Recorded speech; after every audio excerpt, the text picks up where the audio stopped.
I have to say, and I quite often say this in debates during this, I do somewhat hate the self-congratulatory, complacent approach to animal welfare in this country. People are so very keen to boast of how good we are, but there are still many examples of where, you know, animals are being abused and exploited. Industrially farmed animals can still face horrific, overcrowded and unsanitary conditions and be subject to abuse by those who purport to care for them. With live exports, we see animals suffer from thirst, overcrowding, overheating, again in appalling conditions. We've seen the Environmental Audit Committee just report about poor water quality in UK rivers. One of the key sources for water pollution was sewage runoff from agricultural slurry in intensive farming. And we've seen undercover investigations from organisations like Animal Equality and Viva, exposing horrific conditions.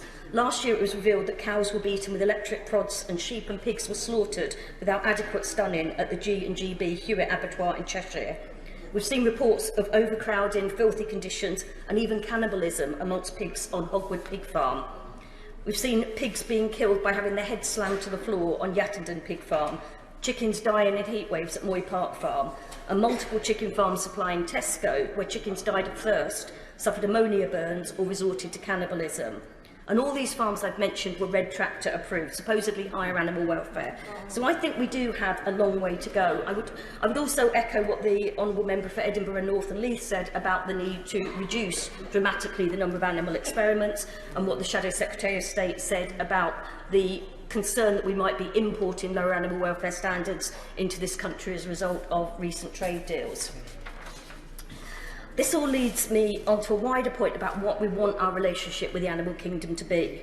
The reality is that biodiversity has plummeted by 60% since 1970, yet a staggering 60% of all mammals on this planet are now livestock as industrial agriculture booms. Only 4% of mammals are wild animals.